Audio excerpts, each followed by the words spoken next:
کہ ایک عجیب سا ماحول بنا ہوا ہے کہ پہلے سب تیار تھے کہ جی اسمبلی ڈیزالو کرو. نون لیگ کے وزیر کہہ رہے تھے اسمبلیاں ڈیزالو کرو اور ہم تیار ہیں الیکشنز کے لیے, اور ہمیں بار بار چیلنج کیا جا رہا تھا. تو جب ہم نے اسمبلیاں ڈیزالو کرنے کا فیصلہ کیا اور آگے بڑھے تو ایک نہیں دو عدم اعتماد آ گئی کہ اعتماد کی بھی ووٹ لو اور عدم اعتماد کی بھی ووٹ لو. تو میں آج اپنی قوم کے سامنے تو دو تین چیزیں اس بڑے اہم موقع پہ, یعنی میں سمجھتا ہوں کہ میرا ملک جدھر آج کھڑا ہے, میں نہیں سمجھتا کہ میری اپنی 70 سال کی زندگی میں اس طرح کے میں نے اپنی قوم کو ایک اندھیرے کی طرف اس طرح جاتے ہوئے دیکھا جو آج ہے. تو میں یہ بھی آپ سے بتانا چاہتا ہوں کہ کیوں ایک سٹنگ گورنمنٹ, ہماری تقریباً 66% پاکستان ہمارے نیچے ہے, پنجاب اور پختونخوا, گلگت بلتستان اور آزاد کشمیر. تو کیوں ہم اپنی دو گورنمنٹس کو گرانا چاہتے ہیں؟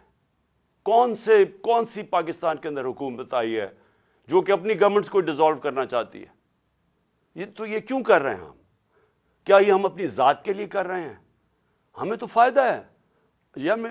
جب ہماری دو گورنمنٹس ہیں اور 66% پاکستان ہمارے نیچے ہے تو ہمیں کیا ضرورت ہے یہ کرنے کی؟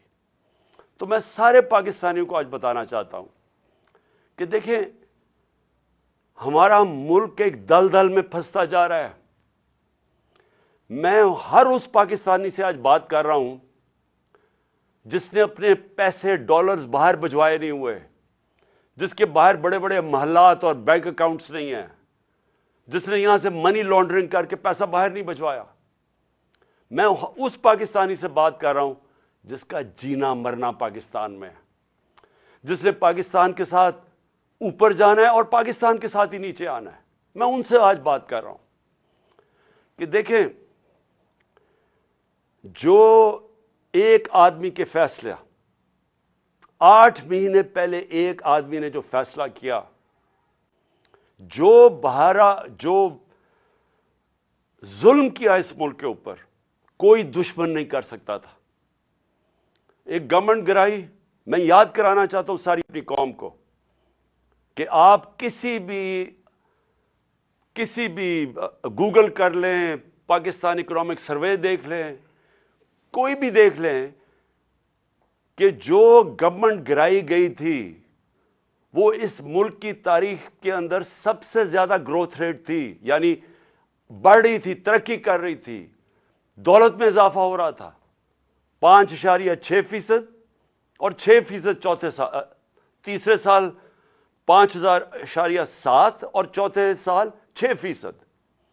یہ سوائے مارشل لاء کے زمانے میں جبکہ امریکی ڈالر آ رہا تھا کیونکہ ہم ان کے حمایتی تھے, کبھی اس طرح کی ملک ترقی نہیں کر رہا تھا جس گورنمنٹ کو گرایا ایک آدمی نے. اور اس نے جو فیصلہ کیا, آج یہ قوم 8 مہینے کے بعد ہم آج ادھر کھڑے ہیں جدھر آپ کسی شعبے سے, طبقے سے پوچھ لیں, بزنس مین سے پوچھ لیں, تاجروں سے پوچھ لیں, ایکسپورٹر سے پوچھ لیں, کسانوں سے پوچھ لیں, مزدوروں سے پوچھیں, تنخواہ دار لوگوں سے پوچھ لیں, کوئی پاکستان کا طبقہ, ریل اسٹیٹ والا پوچھ لیں کہ کدھر پاکستان کھڑا تھا 8 مہینے پہلے اور کس اندھیرے کے اندر آج پاکستان جا رہا ہے.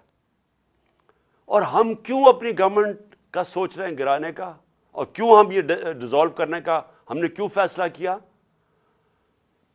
کیونکہ ہمیں خوف ہے کہ اگر اس ملک میں جلدی الیکشن نہ کروائے گئے, یہ ملک جس تیزی سے تباہی کی طرف جا رہا ہے سب کے ہاتھ سے نکل جائے گا. میں آج اپنے سارے اداروں سے بات کر رہا ہوں, اپنی عدلیہ سے, اپنی ملٹری اسٹیبلشمنٹ سے, اپنے بیوروکریٹ سے, میں ہر طبقے سے آج بات کر رہا ہوں کہ یہ عمران خان کی جنگ نہیں ہے, یہ ہم سب کی جنگ ہے. ہاں, میں ان کی جنگ نہیں ہے جن کے پیسے باہر پڑے ہوئے ہیں, جن کی دولت باہر پڑی ہے, جو آتے ہیں پاکستان میں ڈیل کرتے ہیں, NRO کرتے ہیں, پاکستان آ جاتے ہیں اور یہاں سے جب لوٹ مار ہو جائے اور پکڑنے کی کوئی حساب کوئی پوچھتا تھا, کوئی احتساب ہوتا تو باہر بھاگ جاتے ہیں اور پھر ڈیل کر کے واپس آ جاتے ہیں. ان کے علاوہ میں باقی پاکستانیوں سے آج بات کر رہا ہوں. دیکھیں, ہم نے بڑے مشکل 8 مہینے گزارے ہیں. میں نے اس طرح, یہ میں بار بار کہتا ہوں, جو مجھے ایک آدمی نے جس طرح کی دشمنی کی ہے ہمارے ساتھ, ایک آدمی نے جس طرح کی دشمنی کی ہے, میں سمجھتا ہوں کہ میں نے 50 سال سے قوم مجھے جانتی ہے. مجھے کبھی اس طرح کا احساس نہیں ہوا جس طرح کہ ایسے کہ میں کوئی غدار ہوں ملک کا, کوئی ملک دشمن ہوں. اس طرح کی ہمارے پر اور میری پارٹی کہ ہمارا قصور کیا تھا؟ ہمارا قصور یہ تھا کہ ہمیں ہٹا کے جو چوروں کا ٹولہ ہمارے اوپر مسلط کیا گیا وہ ہم قبول نہیں کر رہے تھے, اور وہ یہ قوم قبول نہیں کر رہی تھی. واضح ہو گیا کہ قوم ساری آ کے ہمارے ساتھ کھڑی ہو گئی. ہمیں جو برا بھلا بھی کہتے تھے, جب انہوں نے ان چوروں کو دیکھا وہ قوم ہمارے ساتھ آ کے کھڑی ہو گئی. اور اس آدمی کو نظر آ رہا تھا کہ قوم ادھر آ کے کھڑی ہو گئی ہے. بائی الیکشن میں نظر آ رہا تھا, جلسوں میں نظر آ رہا تھا. جب کبھی پاکستان کی قوم اس طرح خود نہیں سڑکوں پہ نکلی جو اس باری ان 8 مہینے میں نکلی ہے, اور بار بار نکلتی گئی. ایک پیغام دے رہی تھی, ساری قوم ایک پیغام دے رہی تھی کہ ہم ان چوروں کے ٹولے کو ہم نہیں قبول کرتے, یہ امپورٹڈ حکومت نامنظور ہے. ساری قوم پیغام دے رہی تھی. اور قوم یہ بھی کہہ رہی تھی کہ دیکھیں ایک ہی طریقہ اس میں سے نکلنے کا, الیکشنز کرواؤ. سروے کے مطابق 70% پاکستانیوں نے, آج 70% پاکستانی کہتے ہیں کہ ملک کا مسائل کا حل الیکشنز ہے, صاف اور شفاف الیکشنز. لیکن ایک آدمی, اور وہ کون تھا جس کو ارشد شریف شہید کہتا تھا, وہ کون تھا؟ وہ ایک آدمی وہ فیصلہ کر بیٹھا تھا کہ جناب میں نے اس پارٹی کو ختم کرنا ہے, عمران خان کو ختم کرنا ہے, ڈسکوالیفائی کسی طرح کرنا ہے, کیسز کرنے ہیں, میری پارٹی کے اوپر کیسز کرنے ہیں, میرے لوگوں کے اوپر. جو شہباز گل سے کیا گیا, جو اعظم سواتی سے کیا گیا, جو جمیل فاروقی, جو ارشد شریف جیسے لوگ, جو یہ سمجھتے تھے کہ ہماری حمایتی ہیں یا وہ ہمارے لیے لکھ رہے ہیں یا ہمارے لیے بول رہے ہیں, ان سب پہ تشدد کیا گیا. سوشل میڈیا کے لوگوں کے اوپر جو کیا گیا, ظلم کیا گیا. اور پھر مجھے آخر میں پلان بنایا گیا کہ مجھے راستے سے ہٹایا جائے. جب پتا چلا کہ کوئی کیس بھی کام نہیں کر رہا, الیکشنز دھاندلی کے باوجود بھی ہم جیت رہے ہیں, تو پھر فیصلہ کیا گیا کہ مجھے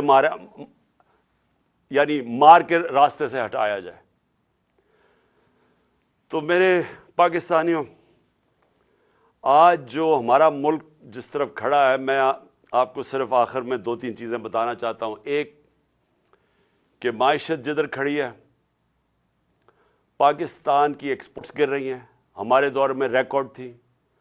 پاکستان جو باہر سے پیسے ڈالرز بھیجتے تھے, ریمیٹنسز بیرون ملک پاکستانی, وہ گر رہے ہیں. پاکستان کی جو ٹیکس کلیکشن ہے وہ کم ہوتی جا رہی ہے, جو ریکارڈ تھی ہمارے دور میں. پاکستان کی انڈسٹری, اور انڈسٹری اٹھانا اتنے سالوں کے بعد ہماری انڈسٹری اوپر آ رہی تھی, اور یہ کرونا کے باوجود انڈسٹری اوپر آ رہی تھی. اصل تو نوکریاں انڈسٹری دیتی ہے, اصل تو ایک قوم کی دولت کے اندر اضافہ انڈسٹریز دیتی ہیں. اصل ہماری جو ایکسپورٹس بڑی ہیں وہ ٹیکسٹائل انڈسٹری کی وجہ سے بڑی ہے. تو ہماری انڈسٹری بڑھ رہی تھی. آج ہماری انڈسٹری 0 سے نیچے چلی گئی ہے. آج فیکٹریاں بند ہو رہی ہیں, آج مزدور بے روزگار ہو رہے ہیں. آج جب آپ کی ایکسپورٹس اور ریمیٹنسز جب گرنی شروع ہوتی ہیں تو ڈالر کم آ رہے ہیں, لیکن ڈالر کے قرضے بڑھتے جا رہے ہیں. اور آج ہمارے پاس خوف ہے کہ ہماری اب قرضوں کی قسطیں ادا کرنے کے لیے ہمارے پاس ڈالر نہیں ہے. آج ایل سیز نہیں کھل رہی, امپورٹس روکی ہوئی ہیں, اور آگے کوئی روشنی نہیں نظر آ رہی. آگے کسی طبقے کو کوئی روشنی نہیں نظر آ رہی. امید ختم ہو گئی ہے پاکستان میں. 7.5 لاکھ پاکستانی ملک چھوڑ کے چلے گئے ہیں پچھلے چند مہینے میں. جبل علی کے مینیجر بتا رہے تھے کہ 7 مہینے میں جو پاکستانیوں نے انویسٹمنٹ کی ہے جبل علی کی انڈسٹریل اسٹیٹ میں، وہ 10 سال میں نہیں کی. لوگوں کو امید ختم ہو رہی ہے پاکستان میں، اور یہ سب سے خطرناک چیز ہے. ایک جب قوم میں امید ختم ہو جائے تو وہ پھر پھٹتی ہے قوم. اور یہ کیونکہ سارے تو نہیں باہر جا سکتے. تو مجھے جو اس وقت میں اپنی ساری جو پھر سے میں بات کرتا ہوں، میں سارے اداروں سے بات کر رہا ہوں، ہر طبقے سے بات کر رہا ہوں، مجھے جو اس وقت کہنا ہے وہ یہ کہ دیکھیں، آج ایک چیز نہیں ہے جو پاکستان کی ان 8 مہینوں میں بہتر ہوئی، جو ایک آدمی کا فیصلہ تھا. ایک چیز بہتر نہیں ہوئی. آج ذرا دیکھیں دہشت گردی، پاکستان میں دہشت گردی دیکھیں. ہمارے جب دور میں تقریباً دہشت گردی کنٹرول ہو گئی تھی. ہم نے باڑ لگا دی تھی افغانستان میں جو ادھر سے دہشت گردی ہوتی تھی. پھر جب گورنمنٹ بدلی تو ہماری نئی حکومت سے سب سے بہترین تعلقات تھے افغانستان میں. آپ کو پتہ ہے کہ جتنی ایویکویشن جو افغانستان سے ہوئی وہ پاکستان نے، کیونکہ ہمارے تعلقات اچھے تھے، ہم نے ہماری وجہ سے کئی لاکھوں لوگ افغانستان سے ایویکویٹ ہو کے گئے. مجھے دنیا کے بڑے بڑے پرائم منسٹرز نے، یورپین پرائم منسٹرز نے، کینیڈین پرائم منسٹرز نے میرا شکریہ ادا کیا کہ پاکستان نے ان کی مدد کی افغانستان سے لوگ نکالنے کے لیے. ہم وہ گورنمنٹ تھی جو سب سے قریب تھے افغانستان سے. جو موقع ہمیں ملا کہ جو افغانستان سے دہشت گردی آتی تھی، کیونکہ اب ایک ایسی حکومت آ گئی جس سے ہمارے تعلقات اچھے ہیں، ہم روک سکتے تھے. آج کیا ہے؟ آج دہشت گردی جو بڑھتی جا رہی ہے، پہلے ملاکنڈ کے اندر، وزیرستان کے بارڈر ایریاز پہ، پھر یہ جو بنو میں ہوا ہے. اور میں آج اپنی ساری قوم کی طرف سے زرار کمپنی کے کمانڈوز کو سلام پیش کرتا ہوں کہ آپ نے اپنی جان کی پرواہ نہیں کی ہماری حفاظت کرنے کے لیے.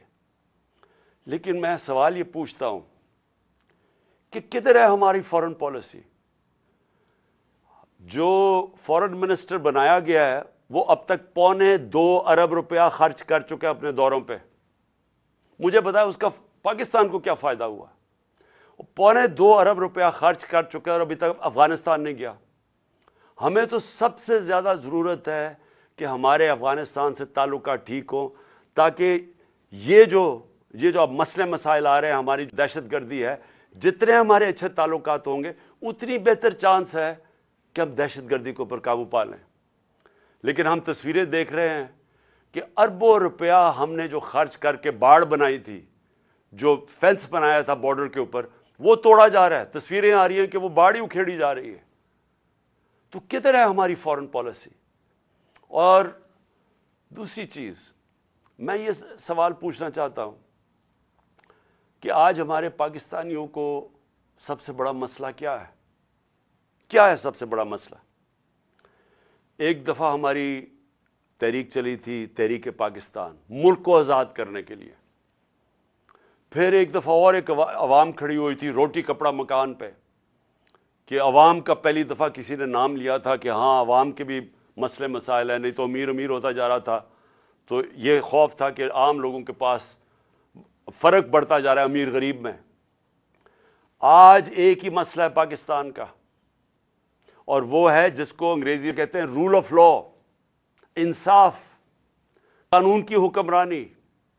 یہ جنگ جب تک ہم اب یہ جنگ نہیں لڑیں گے، اور میں اپنی ساری قوم کو کہہ رہا ہوں، جب تک ہم یہ جنگ نہیں لڑیں گے ہمارے ملک کا اب کوئی مستقبل نہیں ہے.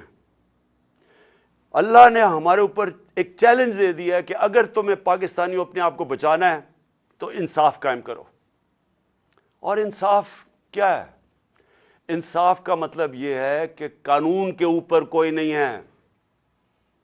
میں جو بار بار حدیث آپ کو بتاتا ہوں، نبی صلی اللہ علیہ وسلم نے تقریباً 1500 سال پہلے کہہ دیا تھا کہ طاقتور اگر چوری کرے اور اسے نہ پکڑو اور کمزور کو جیل میں ڈالو چور کو، وہ قوم تباہ ہو جاتی ہے۔ ہم تباہی کی طرف جا رہے ہیں اگر ہم اس ملک میں انصاف نہیں قائم کرتے۔ آپ کے سامنے اعظم سواتی ہے، کس چیز کے اوپر اس کو سزا مل رہی ہے؟ کہ کیا اس نے کہا کہ جنرل باجوہ نے این آر او 2 دیا ہے؟ کیا اس کے اوپر سزا مل رہی ہے ایک سینیٹر کو کہ اس کو ظلم کیا؟ اس کو جو یعنی کوئی تصور کر سکتا ہے کہ ایک 75 سالہ آدمی، ایک معتبر، ایک شہری جس نے باہر پیسے بنا کے پاکستان آیا ہے، اپنی انویسٹمنٹ کی ہے، اس سے جس طرح انہوں نے مارا بچوں کے پوتوں کے سامنے، اور پھر اس کو جو ننگا کیا، پھر اس کی بیوی کے سامنے گندی ویڈیو ڈالی، ہمیں یعنی میں سوچتا ہوں کہ اللہ ہم کتنا اور گریں گے۔ یہ جس ایک آدمی نے فیصلہ کیا ان چوروں کو مسلط کرنے کا، ہمارے سے یہ چور ہضم کروانے میں ہم کتنا اور نیچے گریں گے۔ کیا کیا نہیں ہوا کہ گندی ویڈیوز، کوئی آڈیوز نکل رہی ہیں، بچے ہمارے دیکھ رہے ہیں، سارے سوشل میڈیا پہ گند دیکھ رہے ہیں، صرف اس لیے کہ کسی طرح بلیک میل کیا جائے، بس کسی طرح یہ ہم ان چوروں کو ہضم کر لیں کہ ہم کہیں جی یہ جو چور اوپر آپ نے مسلط کیے ہیں، جو کہ جنہوں نے 30 سال سے ملک کو لوٹ رہے ہیں، وہ لوگ جو کہ 60% سے زیادہ کیبنٹ ضمانت پہ ہے، کرپشن پہ، اور وہ جو کہ ہر روز کیبنٹ بڑھتی جا رہی ہے، ایک طرف ان کے اوپر خزانہ خرچہ جا رہا ہے، پنجاب کے کوئی 170 ارب دینے ہیں، ادھر پختونخوا، اب پختونخوا کی حکومت کو ذمہ دار ٹھہرا رہے ہیں دہشت گردی کا، پیسے تو دیے نہیں ان کو۔ ہم نے کیوں زیادہ پرانا قبائلی علاقے کے لیے ہم نے کیوں سب سے زیادہ پیسے دیے تھے پرانے قبائلی علاقے کو، مرج ڈسٹرکٹس کو؟ کیونکہ ہمیں تب بھی پتا تھا کہ اگر ہم نے وہاں ڈیولپمنٹ نہ کی اور وہاں مدد نہ کی، کیونکہ جو سب سے زیادہ وار آن ٹیرر میں علاقہ متاثر ہوا تھا، وہاں پھر سے مسئلے شروع ہو جائیں گے۔ انہوں نے ہمیں پیسے نہیں دیے، پختونخوا حکومت کو پیسے نہیں دیے، ان کے تنخواہوں کے لیے ان کے پاس پیسے نہیں ہیں، گلگت بلتستان والے وہ کہہ رہے ہیں ان کو پیسے نہیں دیے، آزاد کشمیر گورنمنٹ کہہ رہی ہے وہ پیسے نہیں دیے، پنجاب جس طرح میں نے کہا وہ کہہ رہے ہیں 170 ارب روپیہ نہیں دیا۔ تو اگر پختونخوا میں پیسے نہ خرچ کیے گئے اور یہ جو مرج ڈسٹرکٹس کے اندر پولیسنگ کے اوپر نہ انہوں نے زیادہ اس وقت انویسٹمنٹ نہ کی، نوکریاں نہ وہاں ملی، اگر خدا نہ خواستہ پھر سے وہاں دہشت گردی شروع ہو گئی، میں آج آپ کو یہ کہہ رہا ہوں کہ ہمارے ملک کے آگے جو پہلے ہی ہمارا ملک کے معاشی حالات کبھی بھی اتنے برے نہیں تھے، خدا نہ خواستہ اگر دہشت گردی شروع ہوگی تو سب کے ہاتھ سے نکل جائے گا۔ تو آخر میں صرف یہ کہنا چاہتا ہوں کہ یہ جو پنجاب میں مذاق ہو رہا ہے، ہم اپنی حکومت سے ڈیزالو کر رہے ہیں، یہ ہمارا آئینی حق کیا کہ ہم الیکشنز کروائیں؟ کیوں ڈر رہی ہیں الیکشن سے؟ یہ ہم خود اپنی 2 حکومتوں کے اندر الیکشن کروانے کے لیے تیار ہیں، یہ کیوں اتنا زیادہ تماشا؟ کبھی گورنر رول لگا دو، کبھی کہا جی ہم چیف منسٹر کو ہٹا دیں گے، یہ کیوں کہہ رہے ہیں؟ کیونکہ یہ ڈرے ہوئے ہیں عوام سے، یہ الیکشن سے بھاگے ہوئے ہیں۔ وہ جو باہر بیٹھا ہوا ہے مفرور ایک مجرم، وہ ڈرا ہوا ہے الیکشن سے، اور دوسرا آصف زرداری ڈرا ہوا ہے الیکشن سے۔ انہوں نے اتنی زیادہ چوری کی ہے اس ملک کی کہ ان کو خوف آیا ہوا ہے۔ ساری ان کا ایک 1 پوائنٹ ایجنڈا ہے چوری بچانے کے لیے۔ پہلے چوری کرو، پھر اس چوری کو بچاؤ۔ پہلے چوری کر کے ملک کو نقصان پہنچاؤ، پھر چوری بچانے میں ملک کو نقصان پہنچاؤ۔ انہوں نے جو امینڈمنٹ پاس کی ہے پارلیمنٹ میں، انہوں نے وائٹ کالر کرائم اس کو لائسنس دے دیا ہے۔ آج انہوں نے ناممکن کر دیا ہے کہ جو پیسے والے آدمی آج جو چوری کرے گا، ناممکن ہے کہ آپ اس کو پکڑ سکیں گے۔ نیب کے قوانین انہوں نے ایسے بنا دیے ہیں کہ انہوں نے لائسنس دے دیا چوری کے لیے، اپنے آپ کو بچانے کے لیے ملک کا بیڑا غرق کیا انہوں نے۔ اور آج سوال کیا ہے کہ ساری قوم کو پتہ ہے، سارے چاہے وہ اکانومسٹ ہے، چاہے وہ بزنس مین ہے، چاہے وہ پروفیشنلز ہیں، سب کو پتہ ہے کہ اس وقت اس دلدل سے نکلنے کا صرف ایک راستہ ہے، صاف اور شفاف الیکشن۔ لیکن یہ جو دو چور ہیں اور ان کے ساتھی جو ہیں یہ الیکشن نہیں ہونے دیں گے. اپنی ذات کے لیے ملک کی ان کو کوئی فکر نہیں ہے کیونکہ ان کا پیسہ باہر پڑا ہے. ان کو کوئی فکر نہیں ہے کہ اگر ملک نیچے جاتا ہے انہوں نے باہر بھاگ جانا ہے. میں پھر سے آخر میں اپنے اداروں سے پوچھتا ہوں کہ کیا آپ کو ملک کی فکر ہے یا نہیں فکر؟ میں آپ سے پوچھ رہا ہوں سارے اداروں سے جن کا سٹیک پاکستان میں ہے. میں ان کی بات نہیں کر رہا جن کا سٹیک ملک سے باہر ہے. جن کا سٹیک آج پاکستان میں ہے میں آپ سب سے سوال پوچھ رہا ہوں کہ کیا آپ کو آج فکر کرنی چاہیے یا نہیں کہ ہمارا ملک تیزی سے جا رہا ہے وہ ادھر پہنچ جائے گا جدھر خدا نہ خواستہ ہم سب کے ہاتھ سے نکل جائے گا. جتنی جلدی اس ملک میں الیکشن کروائیں ہم اتنی جلدی اس ملک کو ایک موقع ملے گا ہمیں کہ نکلنے کا اس دلدل سے. جب تک سیاسی استحکام نہیں آتا، پولیٹیکل سٹیبلٹی نہیں آتی، اکنامک سٹیبلٹی نہیں آ سکتی. اس وقت نہ باہر کے ملکوں کو نہ باہر کی فائنینشیل انسٹیٹیوشنز کو کوئی اعتماد رہ گیا ہے اس گورنمنٹ کے اوپر، نہ اس ملک کے انویسٹرز اور بزنس مین کو اعتماد رہ گیا اس حکومت کے اوپر. تو صرف ان دو چوروں کے چوری بچانے کے لیے، اور وہ کیونکہ ڈرے ہوئے ہیں کہ الیکشن اگر وہ ہار گئے تو ان کی پھر سے ان کا این آر او جو انہوں نے لیا وہ نہ چلا جائے، سارا ملک کو انہوں نے گروی رکھا ہوا ہے.